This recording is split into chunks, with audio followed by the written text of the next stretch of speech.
Hello everyone, this is Komal, your SST educator. Welcome back to your favorite channel Magnet Brains. Magnet brains आपको provide कराता है high quality education, वो भी बिल्कुल free of cost, kindergarten से लेके class 12 तक की सीबीएसई बोर्ड के कोर्सेज के साथ साथ आपको अदर स्टेट बोर्ड के भी कोर्सेज अवेलेबल है इन हिंदी मीडियम, जैसे कि UP board, Bihar board, Delhi board के कोर्सेज प्रॉपर सिस्टमैटिक वे में। कोई दिक्कत परेशानी आपको नहीं होगी। डेली प्रैक्टिस सेट्स के क्वेश्चंस भी मिलेंगे, प्रैक्टिस भी करते जाइएगा। ई बुक्स और ई नोट्स के लिंक आपको डिस्क्रिप्शन बॉक्स में अवेलेबल है, भटकने की बात बिल्कुल भी नहीं बनती। सो चैप्टर 3 है हमारा रूलिंग द कंट्री साइड, इसकी वर्कशीट हम करने वाले हैं, है ना। जो चैप्टर 2 था उसमें हमने देखा था ट्रेड करने आए थे, टेरिटरी बनाया शहरों को, लेकिन अब इनकी नज़र कंट्री साइड भी थी, यानी विलेज एरियाज में भी अब इन अपने पाँव बोलते ना पैर पसार रहे थे, अपने कदम अब धीरे धीरे उस तरफ भी ले जा रहे थे। क्यों? क्योंकि वो ये देख रहे थे कि कौन सी क्रॉप्स हमारे फायदे की है, जिसकी डिमांड यूरोप में है ना, जिसको हम यहाँ से सस्ते दामों में उगवा के खरीद के यूरोप में महंगे दामों में बेचेंगे और अच्छा खासा प्रॉफिट अर्न करेंगे। इसका फेमस एग्जाम्पल इस चैप्टर में हमने इंडिगो का देखा था कि कैसे इंडिगो जब उगवाया जा रहा था, इंडिगो प्लांटेशन में कितनी दिक्कत आई थी, निज एंड रियोती सिस्टम हमने पढ़े थे, और उसके बाद कॉन्सिक्वेंसेस क्या देखने को मिले हमें कि भाई रिबेलियन हो गया, विद्रोह कर दिया लोगों ने गुस्से में, है ना।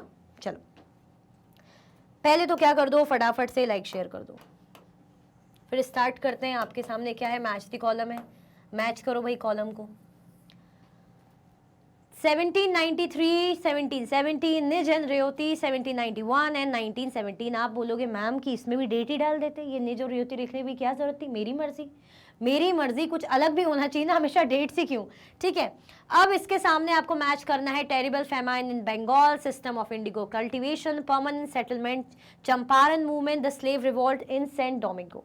देखो इसमें सबसे इजी है, सबसे इजी ये वाला है। सबसे पहले शुरुआत ना आप इसी से करना, टाइम लो और आराम से सॉल्व करो, और ध्यान से, इतने भी आराम से नहीं कि पूरा टाइम यही जाएगा, कुछ सेकंड्स हैं आपके पास। सबसे पहले यहीं से स्टार्ट करते हैं, थर्ड वाले से, निज एंड रियोती। निज और रियोती क्या है? बंगाल में हमने देखा था फेमाइन आया था, है ना। क्या मतलब? भुखमरी सी आ गई थी, बहुत ज़्यादा कमी पड़ गई थी, लोग बहुत ज़्यादा गरीब हो गए थे, है ना, पैसों की बहुत ज़्यादा किल्लत कमी हो गई थी। ठीक है, कब आया था ये, कब हुआ था? 1717, 1793, 1791। देखो 1917 में तो नहीं था, 1917 में तो नहीं था, इतना मैं आपको अश्योरेंस दिला रही हूँ। निज एंड रियोती क्या है? सिस्टम है किसके? इंडिगो कल्टीवेशन के। इंडिगो कल्टीवेट करने के दो सिस्टम थे, हमने देखे थे, निज एंड रियोती। अब 1917 में क्या हुआ था? चंपारण मूवमेंट की शुरुआत। बंगाल में फेमाइन कब आया था? 1770, 1793 या 1791। अब ये आपको बताना है, स्लेव रिवॉल्ट बचा है, परमानेंट सेटलमेंट बचा है, और टेरिबल फेमाइन इन बंगाल। देखो इसका क्या हो जाएगा? 1770, है ना, और उसका क्या हो जाएगा? उसका किसका? टेरिबल फेमाइन का तो हमने बता दिया, और किसका बचा है? Permanent settlement. परमानेंट सेटलमेंट कब आया था? अब आपके पास दो ही ऑप्शन बच रहे हैं, 1770 या 1791, है ना। डेट्स का थोड़ा सा बहुत वो रहता है लोचा, बट कोई बात नहीं, पढ़ना तो है ही, करना तो है ही, कुछ भी रिलेट करके ट्रिक यूज़ करके कर लिया करो इसको। और सोशल ना ऐसा लगता है कि अरे यार ये है वो है, बट आप जैसे यूपीएससी जो इतना ज़्यादा ट्रेंडी और टफ और इतना ज़्यादा प्रेस्टिजियस जॉब है, तो उसमें तो पूरी सोशल ही लगनी है, पूरी सोशल ही का ही एक कह सकते डोमिनेट करके रखा है सोशल ने, है ना। तो अगर इंटरेस्ट है तो ध्यान से पढ़ना, अभी से चीज़ों को सीखो। चलो आंसर देख लेते हैं। फर्स्ट का क्या है? सी है, मैच कर लेते हैं अच्छे से। फर्स्ट का हमने क्या देखा था? सी, जैसे कि मैंने बताया था, परमानेंट सेटलमेंट 1793 का हमारा रहेगा। उसके बाद सेकंड का है, मैंने बताया था 1717 में हमारा फेमाइन आया था बंगाल में। निज एंड रियोती क्या है? सिस्टम है हमारे इंडिगो कल्टीवेशन के, बी हो जाएगा, है ना। और जो 1791 है हमारा हो जाएगा स्लेव जो रिवॉल्ट हुआ था सेंट डोमिंगो में। 1917 अभी मैंने बताया था आपको, चंपारण मूवमेंट की शुरुआत हुई थी। ठीक है, तो ये हमारे आंसर्स हैं। ये कितना अच्छा लग रहा है ना, ऐसे लाइन जा रही है और दो ऐसे, और ये अपना अपना सेट है यहाँ पे। ठीक है, ना कोई उधर जा रहा है ना कोई ज्यादा इधर आ रहा है। ओके चलो, true and false. After the revolt indigo production collapse in Bombay. Revolt के बाद जो इंडिगो प्रोडक्शन हो रहा था पहले, बहुत ज्यादा भारी मात्रा में कोलैप्स हो गया था, गिर गया था। कहाँ पे गिरा था? ऐसे नहीं गिरा था ऐसे हम गिरते हैं लुढ़कते, वैसा वाला नहीं, मतलब कम हो गया था बहुत, बॉम्बे में। सही है या नहीं? देखो ये बात तो सही है कि जब रिवॉल्ट हुआ था ना, ब्लू रिबेलियन हुआ था, तो भाई बात तो सही है, कोई डाउट नहीं है इसमें कि इंडिगो जो कल्टीवेशन बहुत गिर गया था, क्योंकि लोग बहुत गुस्साए हुए थे, रेओट्स बहुत गुस्से में थे कि अब करवा मत लेना हमसे कल्टीवेशन, यही नहीं करना हमें, नहीं तो सोच लेना अगली बार क्या होगा। तो मेरे ख्याल से ट्रू होना चाहिए, है ना। तो आप तो ट्रू लगा दोगे, लेकिन आपको एक चीज ध्यान में रखने की जरूरत है कि क्या जगह बॉम्बे थी? बॉम्बे नहीं थी जगह, दूसरी प्लेस थी। कौन सी प्लेस थी? कौन सी प्लेस थी? क्या हो जाएगा हमारा आंसर? फॉल्स ही है ना। कौन सी जगह थी वो आप बताना मुझे, बंगाल थी या उड़ीसा थी? Under their Rayoti system, the planters forced the Rayot to sign a contract and agreement सट्टा। रेयोती सिस्टम के अंदर जो प्लांटर्स थे इन रेयोट्स को क्या कर रहे थे? फोर्स कर रहे थे कि भाई आप क्या करो, हमसे कॉन्ट्रैक्ट साइन करो, एक एग्रीमेंट जिसे सट्टा कहा जाता है। ट्रू है या फॉल्स? बताओ जल्दी जल्दी बताइए। क्या सही में ऐसा कुछ हुआ था? कॉन्ट्रैक्ट साइन करने के लिए कहा गया था, वो भी फोर्सफुली, ऐसे नहीं कि प्यार से रिक्वेस्ट कर रहे हैं, जबरदस्ती, जोर जबरदस्ती से, है ना। तो ये क्या हो जाएगा? ये सही बात है, सट्टा। In 1770, a terrible famine killed 10 million people in Bengal. About 1/3 of the population was wiped out. 1770 में बहुत ही भयंकर तरीके से एक मतलब भुखमरी आई थी, है ना। लगभग 10 मिलियन जो लोग हैं बंगाल में, मतलब सफाचट हो गए थे, समझो सफाया हो गया था इतनी पॉपुलेशन का। 1/3 पॉपुलेशन सफाचट हो गई थी। तो ट्रू है या फॉल्स है? जल्दी बताइए, ट्रू होगा कि फॉल्स होगा? अभी पढ़ा था ना हमने, फिल इन द ब्लैंक्स भी कर रहे थे, मैच द कॉलम सॉरी कर रहे थे। ये क्या हो जाएगा? ट्रू है ये।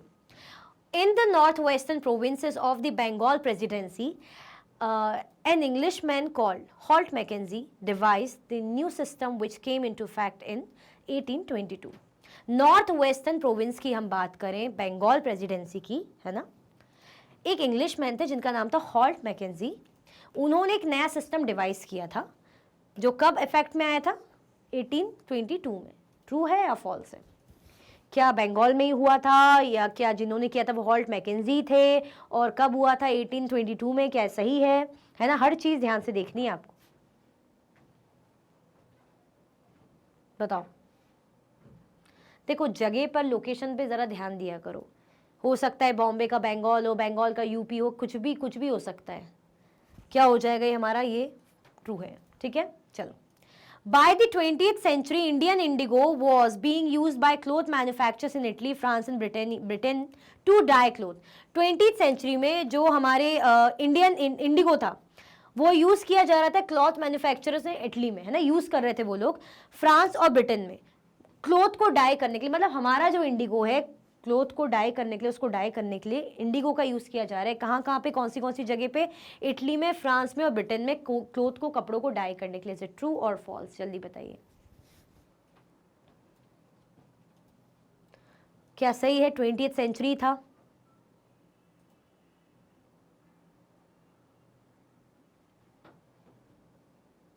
बताओ जल्दी जल्दी। देखो बाकी चीज तो हम बोलेंगे सही है, लेकिन क्या सेंचुरी वाली सही है क्या? चलो देख लेते हैं आंसर हमारा। ये क्या हो जाएगा? 20th सेंचुरी नहीं थी। 20th सेंचुरी तो फिर हमारा बात का ही टाइम आ गया था, है ना। क्लियर? चलो भाई, फिल इन द ब्लैंक से अब आपके पास dash a unit of measurement of land. किस यूनिट से जो है लैंड का मेजरमेंट होता है? कौन सी यूनिट की बात हो रही है? जमीन को हम नापते हैं ना, क्या बोलते हैं? इतने जमीन। अब वो नाम ही ले लूंगी तो आंसर ही हो जाएगा, इतने बीघा जमीन बोलते हैं ना। क्या हो जाएगा आंसर हमारा? बीघा हो जाएगा। A dash has no freedom and is compared to work for the master. किसकी बात हो रही है कि भाई कौन होता है जिसके पास कोई आज़ादी नहीं होती और उसे अपने मालिक, अपने मास्टर की जो बातें हैं माननी ही पड़ती है। कौन होते हैं वो? जो बेचारे मजबूर होते हैं, जिनके पास आज़ादी नहीं होती, है ना। उनके मालिक, मास्टर जो उनसे करवाएंगे वो उन्हें करना ही पड़ता है, ना चाहते हुए भी। कौन होते हैं वो लोग? स्लेव्स होते हैं, दास होते हैं। क्या हो जाएगा हमारा आंसर? स्लेव, ठीक है। The indigo plant grows primarily in the, जो इंडिगो प्लांट है कौन से एरिया में ग्रो करा जाता है? कहाँ पर ज़्यादा करके ग्रो होते हैं, उगाए जाते हैं इंडिगो प्लांट्स? बताइए, पढ़ा था चैप्टर में। देखो आपको कोई ऐसे प्लेस का नाम नहीं बताना है, अगर आप थोड़ा सा ज्योग्राफी लो तो ग्लोब के अकॉर्डिंग बताना है। कौन से रीजन में? सब ट्रॉपिकल, ट्रॉपिक्स, पोलर रीजन्स। चलो इतना बड़ा हिंट दे दिया। क्या हो जाएगा हमारा आंसर? ट्रॉपिक्स, ठीक है। क्या है? Tropics. By the late 18th century, the company was trying its best to expand the cultivation of dash and dash. Late 18th century में कंपनी ने पूरी कोशिश करी कि हम किसका, ये जो डैश एंड डैश है आपको बताना है, इसके कल्टीवेशन को क्या करना है, बढ़ावा देना है, एक्सपांड करना है. किसकी बात हो रही, कौन सी फसल, कौन सी क्रॉप या किस चीज की बात हो रही, तो क्या हो जाएगा हमारा आंसर, ओपियम एंड इंडिगो. ठीक है. Dash was the governor general of Bengal when the permanent settlement was introduce. जब परमानेंट सेटलमेंट इंट्रोड्यूस किया गया था तो गवर्नर जनरल कौन थे बंगाल के, उस जमाने में बंगाल के गवर्नर जनरल कौन थे, बताओ.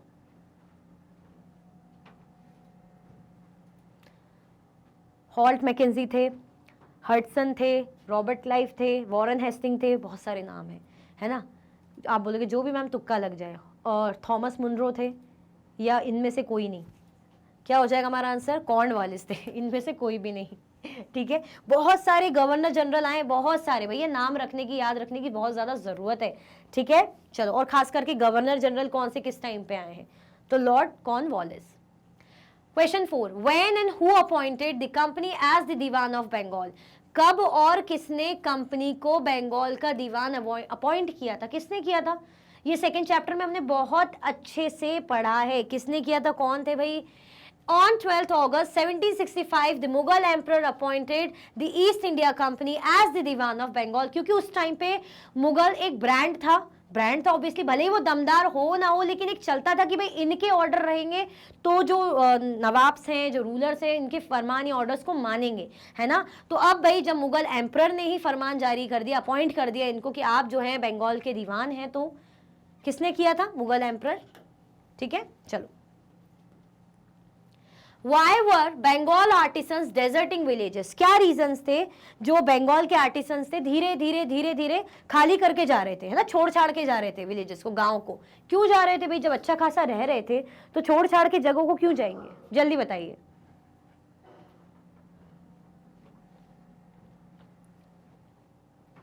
क्या होगा आंसर.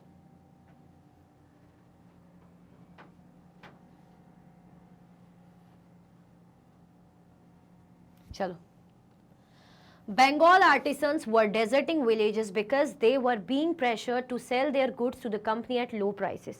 देखो, इतनी मेहनत से आप कुछ बना रहे हो, कुछ कर रहे हो, या कुछ उगा रहे हो, या कुछ भी सामान बना रहे हो, और आपको फोर्स करा जाता है कि हम आपसे सामान खरीदेंगे लेकिन कम दामों में. मतलब मैंने फॉर एग्जांपल बहुत मेहनत करके पेन बनाया जिसमें बहुत टाइम लगा, और आप मुझे उसकी प्राइस कम दे रहे हो, और मैंने तो बहुत सारे पेन बनाए, उसके पीछे इतनी मेहनत की, इतना खर्चा लगा है मेरा, है ना, टाइम, स्किल्स लगी, एफर्ट्स लगे, लेकिन आप बोलोगे नहीं नहीं नहीं, हम तो कम प्राइस में ही खरीदेंगे, तो मेरा कितना बड़ा नुकसान है. तो ऐसे ही होता था इन बेचारों के साथ कि इनको प्रेशराइज किया जाता था कि आप क्या करो, अपने सामानों को कंपनी को कम से कम दामों में बेचो. और कंपनी इतना ज्यादा लूट मचा रही थी कि बेचारे परेशान हो गए थे और गांव छोड़ छाड़ के जाने लग गए थे. क्या करेंगे रह के ऐसी जगह जहां पे इतनी मेहनत से सामान बनाया जा रहा है और ये लोग महंगे दामों में, मतलब सस्ते दामों में खरीद रहे हैं. मेहनत तो सब गई पानी में, है ना. क्लियर हुआ, आया कि नहीं आया समझ में. अगर आपको कोई प्रोडक्ट बना के दे रहा है, कुछ भी चीज बेच रहा है, तो आप उसको बोलोगे नहीं मैं तो कम से कम में दूंगा, तो उसका कितना बड़ा नुकसान है. ठीक है. तो इसलिए लोग मतलब छोड़ के जा रहे थे गांव वगैरह को. What were the consequences of 1770 famine in Bengal? Bengal में 1770 में क्या आई थी, फेमाइन हुआ था, है ना. उसके क्या परिणाम रहे हैं, क्या कॉन्सिक्वेंसीज रही हैं, क्या रही है भाई, बताओ.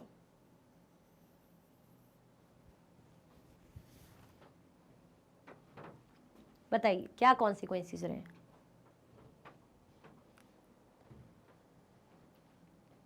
चलो देख लेते हैं.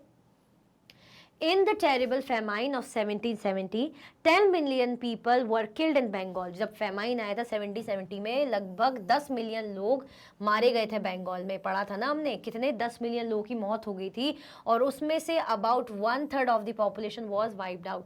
और उसमें से भी 1/3 पॉपुलेशन पूरी सफाया हो गई थी, समझ लो सफा चट हो गई थी. इतना ज़्यादा नुकसान हो गया था, इतनी ज़्यादा गरीबी में लोग आ गए थे, क्योंकि देखो लो प्राइसेस में सामान खरीदना, है ना, पैसा ही नहीं था, एक मनी फ्लो जो रहता है वो ही नहीं था. ठीक है. तो इतना ज़्यादा मतलब हालात ऐसे हो गए थे, बहुत ज़्यादा बद से बदतर. क्लियर. चलो, Why did European cloth manufacturers have to depend on wood? क्या रीजन थे जो यूरोपियन क्लोथ मैन्युफैक्चरर थे, जो कपड़ा बनाते थे, यूरोपियन मतलब कपड़ा बनाने वाले मैन्युफैक्चरर, है ना, यूरोपियन, क्या रीजन था कि उन्हें वोट पे डिपेंड होना पड़ रहा था? वोट एक तरीके का कलर, ये भी ऐसी था, इंडिगो जैसा ही था, लेकिन इंडिगो जितना अच्छा नहीं था। इसके जो कलर्स रहते थे पेल कलर के रहते थे, मतलब थोड़े से डल। जैसे इंडिगो का अच्छा रिच कलर आता था और बहुत फ्रेश लगता था, वोइट का ऐसा नहीं था। लेकिन वोइट पे क्यों डिपेंड होना पड़ रहा था? क्योंकि इंडिगो नहीं था, इंडिगो का एक कह सकते महंगा वगैरह, है ना। क्योंकि जब अच्छी चीज़ नहीं मिलेगी, उसकी कमी रहेगी या महंगी रहेगी, उसी कारण हम दूसरी चीज़ पर डिपेंड होंगे। European cloth manufacturers had to depend on woad for violet and blue dyes. जब वॉयलेट और ब्लू डाइस की जरूरत पड़ रही थी तो उनको वोइट पे डिपेंड होना पड़ रहा था, because only small amount of Indian Indigo reach the European market and it's price was very high. देखो, अच्छा खासा डिमांड थी, ये तो है, नो डाउट, और अच्छी क्वालिटी भी थी, लेकिन कुछ ही, मतलब बहुत कम इंडिगो जो है पहुंच पाता था, मतलब यूरोप में आता था इंडिया से, ये लोग इंपोर्ट करते थे बहुत ही कम मात्रा में, ठीक है, और वो भी पर महंगा, और मिल भी रहा है तो बहुत महंगा मिल रहा है। तो सही बात है, इतना महंगा और वो भी इतनी कमी है, उसकी दिक्कत है, डिमांड है ना, और महंगा भी इतना है, तो इनने क्या सोचा, किसी ऑल्टरनेट ऑप्शन को चूज करते, तो वोट पे इन्हें डिपेंड होना पड़ा। ठीक है, चलो, What did the permanent settlement actually mean? Permanent settlement से आप क्या समझते हैं? मतलब परमानेंट सेटलमेंट यानी अब आप जो पे करोगे वो फिक्स्ड अमाउंट रहेगा, है ना, फ्यूचर में वो अमाउंट बढ़ेगा नहीं, बदलेगा नहीं। By the terms of the permanent settlement the amount of revenue the peasants were expected to pay was fixed permanently, it was not to be increase in future. Permanent settlement की हम बात करें तो ये अमाउंट है किसका, revenue जो peasants देंगे, है ना, उनको देना है फिक्स्ड अमाउंट पे परमानेंटली, और फ्यूचर में इसको इंक्रीज नहीं किया जाएगा। फॉर एग्जाम्पल, अगर मैं कोई किसान हूँ, फार्मर हूँ, पीजेंट हूँ, मैं क्या करूंगी, अगर मुझे बोला है, हम लोगों को बोला है कि आपको जो है 10,000 रेवेन्यू देना है, आप ज्यादा ही बोलिए, 2,000 आपको रेवेन्यू देना है, तो अब आपकी अर्निंग चाहे 10,000 हो, आपकी अर्निंग चाहे 5,000 हो, आपको फिक्स हर महीने, मतलब हर टाइम 2,000 देना ही देना है रेवेन्यू, है ना, फ्यूचर में बढ़ेगा नहीं। मतलब जैसे अगर मेरी इनकम 50,000 भी हो जाए तो भी मैं 2,000 ही जो है दूंगी। तो इसमें एक तरीके का फायदा नुकसान दोनों ही समझ लो। तो ये था परमानेंट सेटलमेंट सिस्टम, इसका मीनिंग समझ लो। परमानेंट सेटलमेंट मतलब जो अमाउंट है रेवेन्यू जो पीजेंट देते हैं उनको देना पड़ेगा, फिक्स रहेगी परमानेंटली, और वो फ्यूचर में इंक्रीज नहीं होगी, बढ़ेगी नहीं। ठीक है, चलो, Why did cloth dyers prefer indigo to void as dye? क्यों ये जो क्लोथ डायर्स थे प्रेफर कर रहे थे इंडिगो को, है ना, इंडिगो मतलब indigo to void as dye, क्यों प्रेफर कर रहे थे इंडिगो को?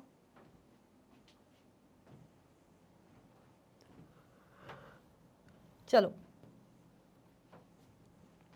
Cloth dyers preferred indigo as a dye as it produce the rich blue colour. क्यों प्रेफर कर रहे थे? क्योंकि जो इसका कलर था ना इंडिगो का, अच्छा रिच और ब्लू कलर था। अभी मैंने बताया था ना, कलर बहुत प्यारा था, ब्लू कलर बहुत ही प्यारा सा। वेयर एज जो डाई थी वोइट की, वो कैसी थी, पेल थी, डल थी, पेल और कैसी थी, डल थी। क्लियर आया समझ में?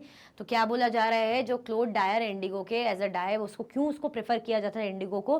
क्योंकि इंडिगो बहुत प्यारा कलर देता था, rich blue colour, where as जो वोइट था वो पेल और डल कलर देता था, है ना, इतना अच्छा कलर नहीं वो प्रोड्यूस कर पाता था।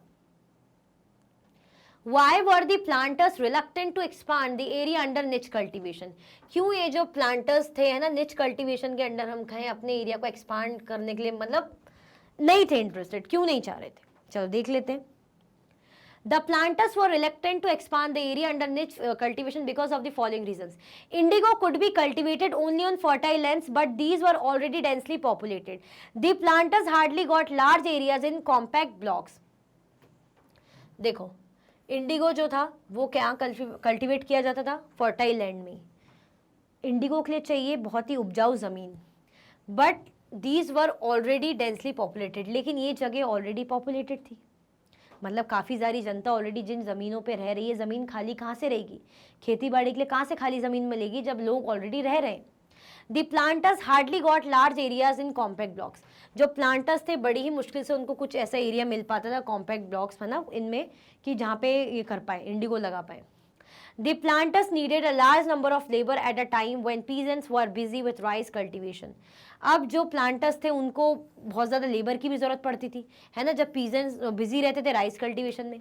अब सही बात है ना, आप इंडिगो की खेती करवा रहे हो लेकिन अनाज की तो बहुत ज़्यादा ज़रूरी है, तो जो प्लांटर्स थे वो राइस कल्टीवेशन में बिजी रहते थे और उस टाइम पे इनको इंडिगो के लिए लेबर्स भी चाहिए रहते थे। ठीक है, Niche cultivation on a large scale also required many plough and bullocks. अब निच कल्टीवेशन में इनको और क्या चाहिए पड़ रहा था, बहुत सारे मतलब हल भी चाहिए पड़ रहे थे, है ना, बुलक कार्ट्स वगैरह ये भी चाहिए पड़ रहे थे, बैल ये सब चाहिए पड़ रहा था, है ना, ये सारी दिक्कतें हो रही थी. They could not get the supplies from peasant as their ploughs and bullocks were busy on rice fields. Investing on purchase and maintenance of plough was a big problem. अब उनके पास सप्लाईज हो नहीं पा रही थी इन चीज़ों की, क्योंकि ऑलरेडी ये सब बुक्ड थे समझ लो, क्योंकि इस टाइम पे चावल की खेती हो रही थी और चावल की खेती में ऑलरेडी लेबर्स हों, चाहे फ्लॉक्स हों, चाहे बुलक्स हों, ऑलरेडी इंगेज थे. तो यहाँ पे इनको कमी पड़ रही थी इंडिगो के लिए, ना हल मिल रहा था, ना बुलक्स मिल रहे थे, है ना, ये सारी चीज़ों की अवेलेबिलिटी कम थी. Investing on purchase and maintenance of flocks was a big problem. किन चीज़ों में बड़ी दिक्कत थी कि भाई अगर हम मतलब नया फ्लॉग या सब खरीदेंगे, इनमें मेंटेनेंस करेंगे, इनको खरीदना, तो इसमें बहुत ज़्यादा खर्चा हो जाएगा. तो ये कुछ दिक्कतें थी जिसके लिए प्लांटर्स जो हम कहेंगे रिलक्टेंट थे इंडिगो कल्टीवेशन की. चलो, Why did the cultivator find the system of permanent settlement oppressive? क्यों ये जो कल्टिवेटर्स थे इन्हें ऐसा लग रहा था कि जो परमानेंट सेटलमेंट का सिस्टम है बहुत ही ऑपरेसिव है ना, मतलब सही नहीं लग रहा था कि किसी चीज़ की ज़बरदस्ती हो रही है, बहुत ही बुरा है, बेकार. चलो, The cultivators found the permanent settlement extremely oppressive because of these reasons. The rent the cultivator paid to the zamindar was high and his right on the land was insecure. क्योंकि ये जो रेंट है cultivator zamindars को दे रहे थे बहुत ज़्यादा high था, है ना, बहुत ज़्यादा हाई रेंट इन्हें देना पड़ रहा था. अब एक नॉर्मल अमाउंट में हो तो इंसान थोड़ा सोचे भी, अब इतना ज़्यादा हाई रेंट ये देना पड़ रहा है, एक तो दिक्कत ही. दूसरी ये था कि जो इनका अधिकार था ज़मीनों पे वो भी ऐसा था कि है या नहीं, इनसिक्योर था. इनसिक्योर मतलब ऐसा था कि कभी भी हट सकता है अधिकार, ऐसा. To pay the rent, the cultivator had to often take a loan from the money lender. अब रेंट पे करने के लिए, है ना, किराया देने के लिए कल्टीवेटर को क्या करना पड़ रहा था, कई बार मनी लेंडर से लोन लेना पड़ रहा था. मतलब यहाँ का पैसा चुकाने के लिए अब यहाँ से उधारी लो, है ना, फिर यहाँ का तो दे ही रहे, अब यहाँ का भी चुकाना पड़ेगा क्योंकि उधारी हो गई है.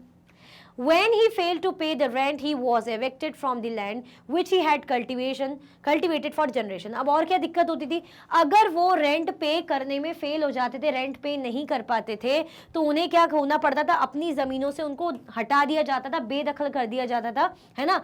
जो इतने सालों से, इतने वक्त से, इतने जनरेशन से वो लोग जिस लैंड को कल्टीवेट कर रहे हैं, जहाँ पे खेती बाड़ी कर रहे हैं, उनको ज़मीनें छोड़नी पड़ जा रही थी. तो ये दिक्कत कल्टीवेटर्स को हो रही थी, इसीलिए उन्हें लग रहा था कि जो सिस्टम है परमानेंट सेटलमेंट का बहुत बेकार है. देखो, एक तो फिक्स अमाउंट में आपको रेंट पे करना ही करना है ज़मींदार्स को, रेंट भी कैसा, हाई रेंट आपको पे करना है, जितनी कमाई नहीं हो रही उस हिसाब से रेंट आपको फिक्स्ड है. अब आपकी अर्निंग 5000 हो रही है, आपको 2000 रेंट देना है तो देना ही पड़ेगा. अगर आप रेंट नहीं दोगे तो जिन ज़मीनों में जो आपकी ज़मीनें हैं उनको क्या ये लोग जब्त कर लेंगे, उनके हाथ से वो इतने सालों से जो उनकी ज़मीन है खुद की वो चली जाएगी. यानी इसीलिए वो परेशान थे कि रेंट देने के लिए उन्हें क्या करना पड़ रहा था, लोन लेना पड़ रहा था. मतलब एक चुकाने के लिए रेंट उनको दूसरा यहाँ से उधार लेना पड़ रहा था, ये दिक्कत हो रही थी, है ना. ये कुछ प्रॉब्लम्स इन्हें फेस करनी पड़ रही थी. और लैंड पे जो राइट था वो भी इनसिक्योर था कि आज पे कर पा रहे हैं तो जब तक ज़मीन हमारी, जैसे ही हम कभी पे नहीं कर पाए ज़मीन हमारी छिन जाएगी. तो इसलिए जो बेचारे कल्टीवेटर थे परेशान थे परमानेंट सेटलमेंट सिस्टम से. ठीक है, चलो. What crisis was faced by the Bengal economy? Bengal economy में क्या क्राइसिस आए, क्या दिक्कतें आई भाई. बहुत ज़्यादा मनी फ्लो जो था कम हो गया था, है ना, लोग इतने ज़्यादा गरीब हो गए थे, है ना, छोड़ छाड़ के चले गए थे, ऐसी ऐसी दिक्कतें आने लग गई थी. ज़रा देख लेते हैं. In the 18th century, the Bengal economy was facing deep crisis because artisans were forced to sell their goods to the company at low prices. Unable to cope up with this situation, the artisans were deserting villages. Thus, artisanal production was in decline. अब artisans बेचारे जो product बना रहे हैं, मेहनत कर रहे हैं, creativity कर रहे हैं, अब वो बेचेंगे तो ये लोग क्या कहते हैं, कम दामों में बेचो, कम से कम दामों में हम खरीदेंगे. फोर्स करा जाता था, प्रेशराइज किया जाता था, जिसके कारण उनका तो बहुत नुकसान हो रहा है. उनका सामान जा रहा है, उनके गुड्स जा रहे हैं, उनकी स्किल्स जा रही, इतना टैलेंट उन्होंने लगाया, उसमें टाइम लगाया और उसके बदले उनको कुछ नहीं मिल रहा है उतना. तो परेशान हो गए थे, जिसके कारण वो लोग गांव को छोड़ के जा रहे थे, गांव खाली करके जा रहे थे. और इसी कारण से आर्टिसनल जो प्रोडक्शन है, प्रोडक्ट्स का, वो डिक्लाइन हुआ, गिर गया. अब जब बनाने वाले ही जाएंगे तो कहाँ से प्रोड्यूस होगा.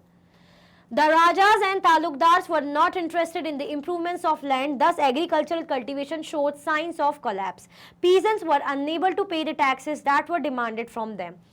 राजाज हो, तालुकदार हो, उनको कोई दिलचस्पी नहीं थी लैंड्स को इम्प्रूव करने में, कोई उनको मतलब नहीं था। इसीलिए एग्रीकल्चरल जो कल्टीवेशन है वो भी धीरे धीरे स्लो हो गया था, कोलैप्स हो गया था, गिरने लग गया था। मतलब अब यहाँ से आर्टिसनल प्रोडक्शन भी गया, कम हो गया, और यहाँ पे अब एग्रीकल्चर भी कम हो गया था। Peasants were unable to pay the taxes that were demanded from them. अब जो peasants थे वो इतने टैक्सेस पे ही नहीं कर पा रहे थे जितनी उनसे डिमांड की जा रही थी। In 1770, a terrible famine killed almost 1/3 of the population of Bengal. 1770 में इतनी ज़्यादा भुखमरी फेमाइन आई है ना, जिसके कारण लगभग 1/3 पॉपुलेशन बंगाल की सफाया हो गया था। क्लियर हुआ? आया समझ में? तो ये कुछ प्रॉब्लम थी बंगाल इकोनॉमी की, कि सही बात है जितना मेहनत कर रहे हैं उतना उसका प्राइस नहीं मिल रहा, कमाई नहीं हो रही तो छोड़ छोड़ के जाएंगे। फिर ज़मीनों का भी ध्यान नहीं दिया जा रहा था, एग्रीकल्चर प्रोडक्शन भी बहुत ज़्यादा कम हो रहा था, है ना, टैक्सेस भी इतने ज़्यादा मांगे जा रहे थे कि बेचारे पे नहीं कर पा रहे थे। क्लियर? चलो, what caution the company had to take after it became the diwan. क्या सावधानियां कंपनी को बरतनी पड़ रही थी, है ना, चीज़ों का ध्यान रखना पड़ रहा था जब कंपनी दीवान बन गई थी, कंपनी को दीवानी हासिल हो गई थी। ठीक है, देख लेते हैं। After becoming the Diwan of Bengal in 1765, the company realized that it had to move with some cautions, which are as follows.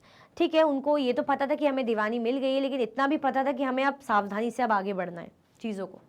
Firstly, being an alien power, the company needed to pacify those who had ruled the countryside in the past and enjoyed prestige and power.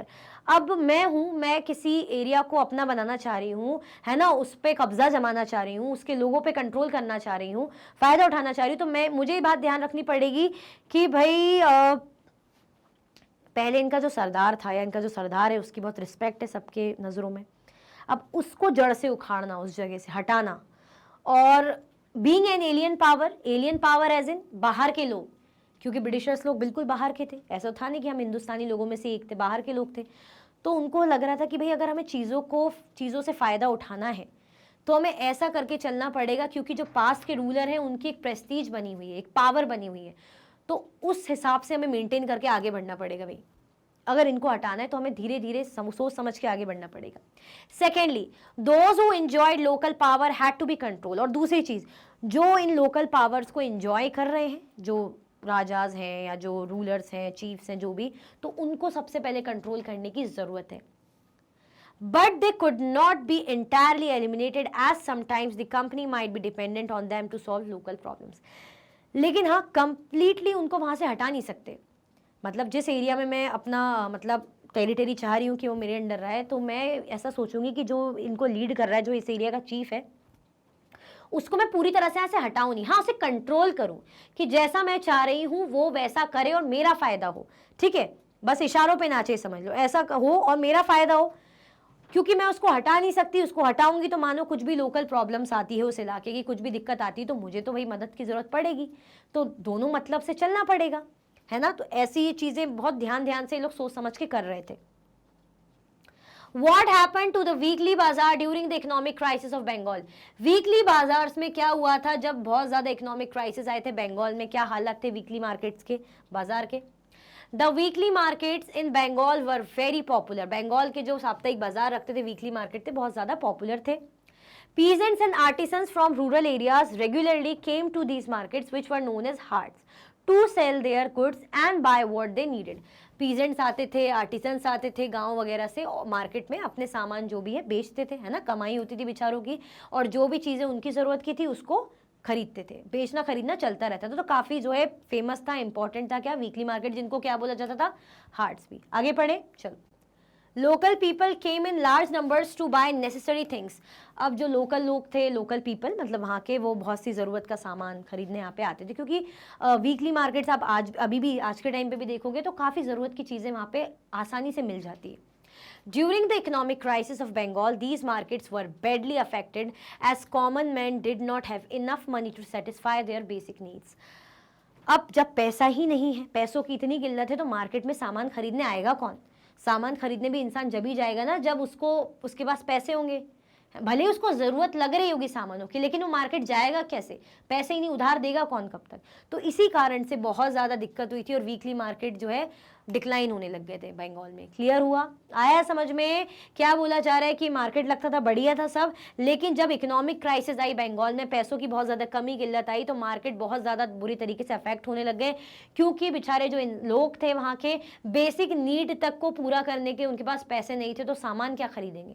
Clear, चलो। Who was Holt Mackenzie? What was his contribution in the field of land revenue? Holt Mackenzie कौन थे और इनका field revenue, land revenue में क्या इनका contribution रहा है। Holt Mackenzie was an Englishman who introduced the Mahalwari system which came into effect in India in 1822. Holt Mackenzie जो थे इंग्लिशमैन थे, है ना, ब्रिटिशर थे, जिन्होंने कौन सा सिस्टम लेकर आए थे, महालवारी सिस्टम। हमने पढ़े थे ना अलग अलग सिस्टम, जैसे परमानेंट सेटलमेंट सिस्टम, रेवतवारी, ये महालवारी सिस्टम लेकर आए थे, जो कब इफेक्ट में आया था 1822 में। इनका कंट्रीब्यूशन क्या है। Mackenzie realise that the village was an important social institution in North Indian society and need to be preserved. Collectors went from village to village, inspecting the land, measuring the fields and recording the customs and rights of different groups. Mackenzie ने realise करा कि जो villages हैं important social institution है north India के, north Indian society के, and needed to be preserved, और इनको प्रिजर्व करके रखने की जरूरत है। Collectors went from village to village, जो कलेक्टर्स है विलेज टू विलेज, गांव से गांव जाते थे, इंस्पेक्ट करते थे लैंड को, जमीनों को, और मेजर करते थे, फील्ड को मेजरिंग करते थे, और जो है प्रॉपर रिकॉर्ड करते थे, है ना, कि क्या क्या किसका क्या है, कैसा क्या है, कितनी जमीन किसकी है, किसका कौन सा रिलीजन है, कौन किस कस्टम को फॉलो करता है, रिचुअल को फॉलो करता है, हर चीज को इन लोग मतलब रिकॉर्ड कर रहे थे। The estimate revenue of each plot within a village was added up to calculate the revenue that the whole village mahal had to pay. अब जो estimated revenue निकलता था each plot का, हर एक plot का विलेज के अंदर, वो उसको ऐड कर दिया जाता था up to calculate the revenue that the whole village had to pay, और तब तक मतलब उसको ऐड कर दिया जाता था जब तक सारा जो विलेज है ना, विलेज यानी महल, उनको पे करते थे इकट्ठा करके। The charge of collecting the revenue and paying it to the company was given to the village headman rather than the जमींदार। अब ये जो चार्ज था कि भाई रेवेन्यू कलेक्ट करना है, तो पहले कैसा रहता, जमींदार के पास रहता था, लेकिन अब गांव के जो हेडमैन, विलेज के जो चीफ है, सरदार, उनको दे दी कि भाई आपकी जिम्मेदारी है, आप रेवेन्यू कलेक्ट करने का काम करो। ठीक है, क्लियर हुआ। तो ये कुछ चीजें जो है हॉल्ट मैकेंजी लेकर आए थे। Describe different stages of the production of the Indigo. Indigo जो है प्रोडक्ट प्रोड्यूस करने की स्टेजेस हमें एक्सप्लेन करनी है। After harvest the indigo plant was taken to the vat in the indigo factory. 3 or 4 vats were needed to manufacture the dye. Each vat had a separate function. Harvest करने के बाद, इसको कटाई करने के बाद इंडिगो की प्लांट को कहाँ ले जाया जाता है, वाट मतलब इंडिगो प्लांट पर ले जाया जाता है, वाट के पास ले जाया जाता है, इंडिगो फैक्ट्री में जो रखे रहते हैं। तो टोटल कितने, 4 वाट है ना। Each vat had a separate function, और हर वाट का अपना अपना फंक्शन है, काम है, क्रिया है जो वो करते हैं। Leaves of the indigo plant were first soaked in warm water in the fermenting watt for several hours. बहुत से घंटों के लिए फर्मेंटिंग वाट में क्या करा जाता है, इस वाट में जो है पत्तियां गर्म पानी में डाल के रख दी जाती है बहुत घंटों के लिए, कुछ घंटों के लिए। When the plant fermented, the liquid began to boil and bubble. जब प्लांट्स फर्मेंट हो जाते हैं धीरे धीरे, जो लिक्विड है बॉयल होने लग जाता है, बुलबुले ऐसे बबल उठने लग जाते हैं उसमें। Now the रॉटन leaves were taken out. अब जो रॉटन लीव्स है, जो ऐसी सड़ी हुई, जो रॉटन बोलते हैं सड़ा हुआ सा, वो लीव्स से निकाली जाती है, और जो लिक्विड है वहीं पर ही दूसरे वाट में ऐसे इसको लीव्स को निकाला, और जो लिक्विड है दूसरे वाट में डाल दिया। नोन एज दी बीटर वाट, जिसे बीटर वाट भी कहा जाता है। ठीक है।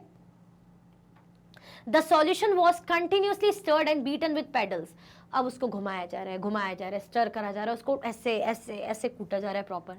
When the liquid gradually turned green and then blue, lime water was added to the vat. अब जब लिक्विड ऐसे ऐसे घुमा के स्टर करके कूट के जैसे ऐसे ग्रीन और फिर ब्लू कलर में आ जाए, उसके बाद उसमें डाल दिया जाता है lime water. Gradually the indigo separated out in flakes. अब जैसे ही लाइम वाटर डाला तो इंडिगो ऐसे अलग होके ऊपर फ्लेक्स में ऐसे आ गया, अलग ऐसे हो गया। A muddy sediment settle at the bottom of the vat and a clear liquid rose to the surface. अब जो ऐसा मटमैला सा सेडिमेंट जो रहेगा नीचे वाट में सेटल हो जाएगा, नीचे चला जाएगा, और ऊपर सरफेस में से फ्लोट करने लगेगा क्या, liquid. The liquid was drained off and the sediment, that is the indigo pulp, transferred to another wort. अब जो लिक्विड है उसको ड्रेन कर दिया जाएगा, निकाल दिया जाएगा, निकाल के दूसरी जगह डालो, और जो वो था ना मडी सेडिमेंट्स, उसको क्या करा जाएगा, जो इंडिगो पल्प है दैट मीन्स वो दूसरे वाट में ट्रांसफर कर दिया जाएगा, known as the settling vat, जिसे सेटलिंग वाट कहते हैं। Then the pulp was pressed and dried for sale. अब पल्प को ऐसे दबाया जाएगा, प्रेस करके ऐसे करा जाएगा और उसको क्या करा जाएगा, सुखाया जाएगा ताकि सारा पानी निकल जाए और उसको फिर बेचने के लिए भेजा जाएगा। ठीक है, तो ये हमने इंडिगो की प्रोसेस देख ली। अब आप घर पे इंडिगो बना सकते हैं नहीं मत बनाइएगा, ये हमने चैप्टर में प्रोसेस देखी थी, वही डिस्कस कर रहे थे।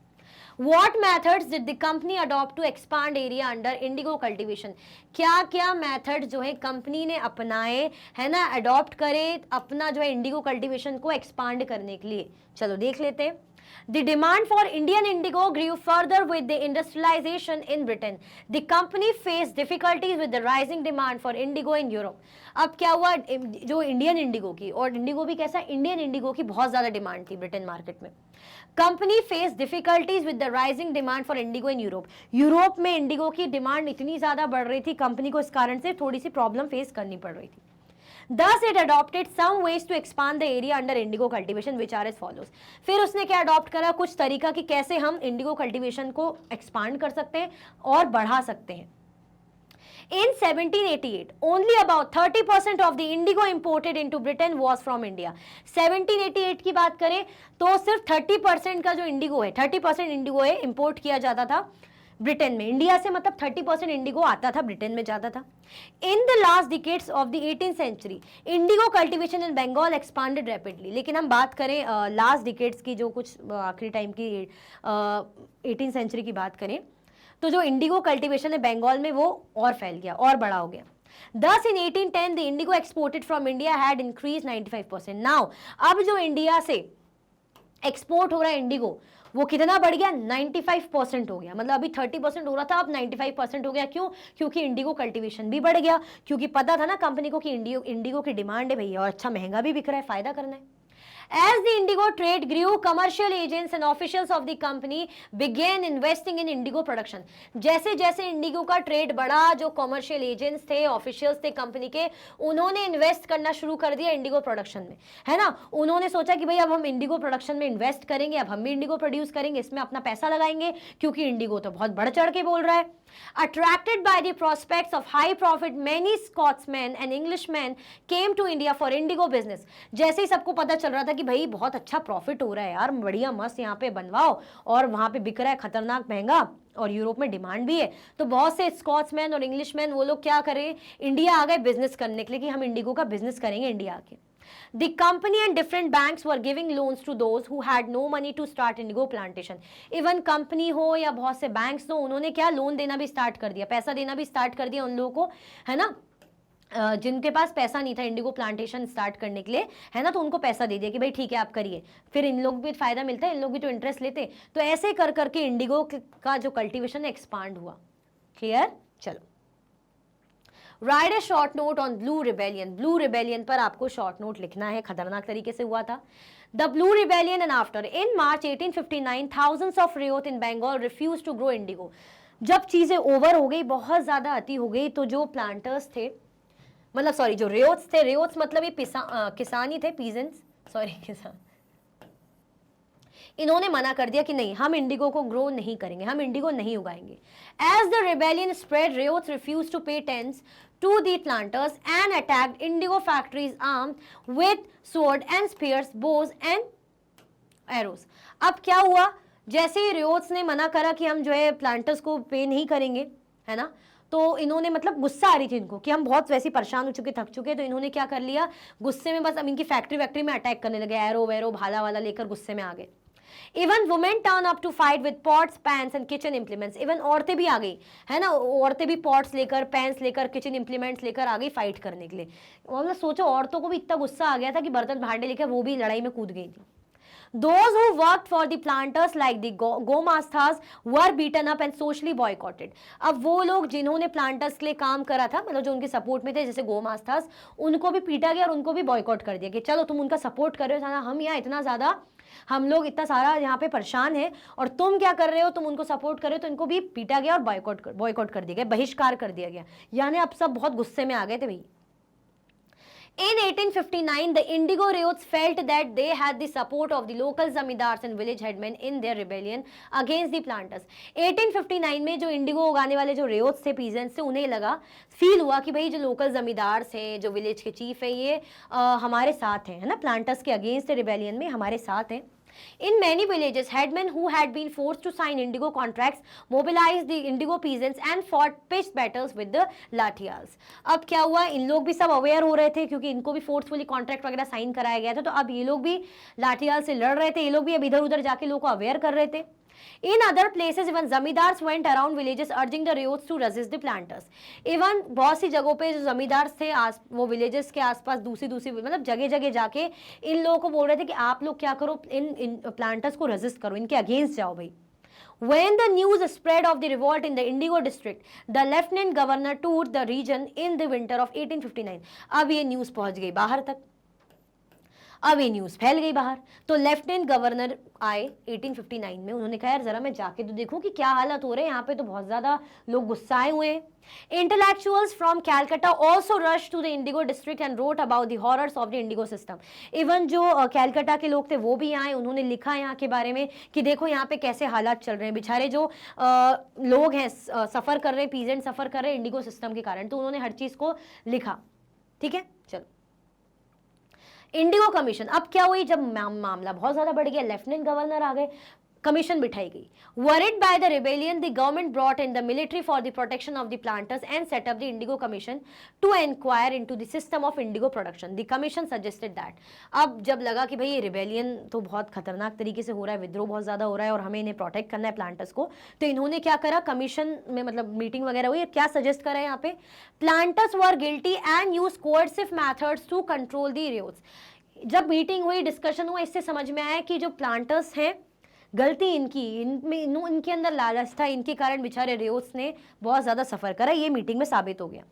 Indigo production was not profitable for ryots, ये भी डिसाइड हो गया, समझ में आ गया कि जो इंडिगो कल्टीवेशन है ना, ये रेयोट्स के फायदे का बिल्कुल भी नहीं, बेचारे बहुत ज्यादा एक्सप्लॉइट हो रहे, सफर कर रहे हैं। The Riots could fulfill their existing contracts but also could refuse to produce indigo in future. Even ये भी डिसाइड किया गया कि अब जो रेयोट्स हैं, जो एग्जिस्टिंग कॉन्ट्रैक्ट इनका चल रहा है, उसको पूरा करो, दोबारा दूसरी साइकिल आपको फिर से प्रोसीड करनी है, फिर से आपको प्लांटेशन मतलब उगाना है, मतलब इंडिगो करिए, उगाइए, और अगर नहीं करना है तो वो completely it's up to you, it's your wish, आपकी मर्जी है। ठीक है, तो ये सब डिसाइड हो रहा था। आफ्टर द ब्लू रिबेलियन के बाद क्या हुआ, after the revolt indigo production collapse in Bengal. अब सही बात है, जब इनको अलाउ कर दिया, पता चल गया कि गलती तो प्लांटर्स की है, इन्होंने बहुत एक्सप्लॉइट किया है इन बेचारे रेयोट्स को, आपकी मर्जी, आपको इसकी प्लांटेशन करनी है, कल्टीवेशन करनी है करो, नहीं करनी मत करो। तो इंडिगो प्रोडक्शन बहुत बुरी तरीके से बंगाल में गिर गया था। The planters shifted their operation to Bihar, लेकिन फिर भी इनको चैन नहीं था। ये प्लांटर्स कहाँ पहुंच गए, बिहार पहुंच गए कि भाई ठीक है यार, यहाँ नहीं तो बिहार ही सही। With the discovery of synthetic dyes in the late 19th century, their business was severely affected, but yet they managed to expand production. अब क्या हुआ, सिंथेटिक डाइज आने लग गई थी, तो थोड़ा सा इंडिगो का कंपटीशन आ गया समझ लो। तो इनका जो प्रोडक्शन है, जो बिजनेस है, गिर गया था, लेकिन फिर भी इन्होंने सक्सेसफुली हैंडल कर लिया, एक्सपांड कर लिया कि ठीक है, हैंडल कर लिया और चीजों से टैकल करा। When Mahatma Gandhi returned from South Africa, a peasant from Bihar persuaded him to visit Champaran and see the plight of the indigo cultivators there. अब जब गांधी जी साउथ अफ्रीका से आए तो एक जो रेयोट्स था, उन्होंने भाई इनको ले गए, बताया गांधी जी को कि देखिए यहाँ पे इंडिगो कल्टीवेटर्स के कितने बुरे हाल हो रहे हैं। महात्मा Gandhi's visit in 1917 marked the beginning of the Champaran movement against the Indigo planters. और महात्मा गांधी की जो एंट्री हुई 1917 में, इससे किसकी शुरुआत है, एक चंपारण मूवमेंट हुआ था इंडिगो प्लांटर्स के अगेंस्ट, है ना। तो ब्लू रिबेलियन और उसके आफ्टर मैथ क्या चीजें हुई वो हमने देखी, है ना। वही बात है ना कि हद होती है बर्दाश्त करने की, जब ओवर हो जाए तो वही औरतें भी भांडे बर्तन लेकर आई गई थी किचन के, है ना, और फिर ये लोग सुधर ही गए थे, लेकिन फिर भी इनको चैन नहीं आया, बिहार पहुंच गए थे, है ना। बट जैसे जैसे कंपटीशन आया सिंथेटिक डाइस का, तो इनका भी बिजनेस, चीजें एंड तो होती है, तो थोड़ा सा स्थायी हो गया, एक ऐसे स्टेबल हो गया। बट फिर गांधी जी की एंट्री हुई, क्योंकि यहाँ पे अत्याचार तो हो ही रहा था, तो चंपारण मूवमेंट की शुरुआत हुई। क्लियर हुआ, चलो भाई, अब हमारा केस बेस्ड क्वेश्चन है, देख लेते। The company had become the diwan but it still saw itself primary as a trader. It wanted a large revenue income but was unwilling to set up and regular system of assessment and collection. देखो, company को दीवानी तो मिल गई थी, लेकिन वो अभी भी खुद को एज अ ट्रेडर ही देखते थे कि हम व्यापारी हैं। ये नहीं देख रहे थे कि हमें टेरिटरी बनानी है, अभी भी लग रहा है कि यही लगता था कि हम व्यापार ही करने आए, हमें तो बस पैसा कमाना है और जाना है। It wanted a large revenue in income but was unwilling to set up any regular system of assessment and collection. अब वो रेवेन्यू तो अच्छा खासा हो रहा था, लेकिन वो चाह रहे थे कि प्रॉपर असेसमेंट होना चाहिए, कितना कैसा क्या पैसा आ रहा है, क्या है कैलकुलेशन, हर चीज़ का मैनेजमेंट होना चाहिए। The effort was to increase the revenue as much as it could and buy fine cotton and silk cloth as cheaply as possible. इनकी इच्छा ये थी कि हमें अपना फ़ायदा ज़्यादा से ज़्यादा रेवेन्यू अर्न करना है और ज़्यादा से ज़्यादा जितना हो सके ये जो कॉटन और सिल्क है कम से कम दामों में हमें खरीदना है। दैट्स इट, हमें अपना फ़ायदा देखना है, बस ये चाह रहे थे लोग। Within 5 years the value of goods bought by the company in Bengal doubled. अब जो वैल्यू थी, जो सामान ये लोग खरीदते थे कंपनी, उसके दाम अब दुगने हो गए। Before 1765, the company had purchased goods in India by importing gold and silver from Britain. Now the revenue collected in Bengal could finance the purchase of goods for export. अच्छा, हमने देखा था ट्रेडर से अगर इन लोगों को सामान खरीदना है, मसाले खरीदने, कुछ भी खरीदना है, तो पैसे तो देने पड़ेंगे ना ट्रेडर को। अब वो कम में खरीदो महंगे में खरीदो, तो ऐसा उनके पास था नहीं, तो वो लोग गोल्ड और सिल्वर को इम्पोर्ट करते थे यूरोप से और उसके एक्सचेंज करके ट्रेड करते थे। लेकिन अब इन्हें इसकी जरूरत भी नहीं थी, क्यों? क्योंकि बंगाल की दीवानी इनके पास थी, पैसा था, रेवेन्यू था। Soon it was clear that Bengal economy was facing deep crisis. और ये देख के समझ में आ गया कि भाई जो बंगाल की इकोनॉमी है बहुत ज़्यादा क्राइसिस झेल रही है, बहुत ज़्यादा लूटपाट मची हुई है। Artisans were deserting villages since they were being forced to sell their goods to the company in the at the low prices. जो आर्टिसंस थे प्रेशराइज होके फोर्सफुली उन्हें क्या करना पड़ा भाई, बेचारों को कम से कम दामों में अपना सामान बेचना पड़ता था, जिसके कारण वो लोग धीरे धीरे क्या करने लग गए, विलेज वगैरह छोड़ के जाने लग गए थे। ठीक है। Peasants were unable to pay the dues that were being demanded from them. Artisanal production was in decline and agricultural cultivation showed sign of collapse. अब सही बात है, जितना मेहनत कर रहे हैं उतना उन्हें कुछ मिल नहीं रहा है, तो छोड़ छाड़ के जाने लग गए और आर्टिसनल जो प्रोडक्शन था वो भी कम हो गया। Then in even agricultural cultivation वो भी कम हो गया। In 1770 a terrible famine killed 10 million people in Bengal. और 1770 में क्या हो गया, एक बहुत ही खतरनाक, जो हम पढ़ ही रहे, फेमाइन आया और लगभग 10 मिलियन पीपल जो बंगाल में, उनको सफाया कर दी। ऑलमोस्ट 1/3 जो पॉपुलेशन जो है बर्बाद, पूरी डिस्ट्रॉय हो गई थी बंगाल की। ठीक है, मतलब वही सफाया हो गया था। व्हाट हैपन इन 1770 में क्या हुआ था, तो आप देख ही रहे हो क्या हुआ था। A terrible famine killed 10 million people in Bengal. About 1/3 of the population was wiped out. ठीक है, चलो नेक्स्ट देखते हैं। Why Bengal economy was facing deep crisis?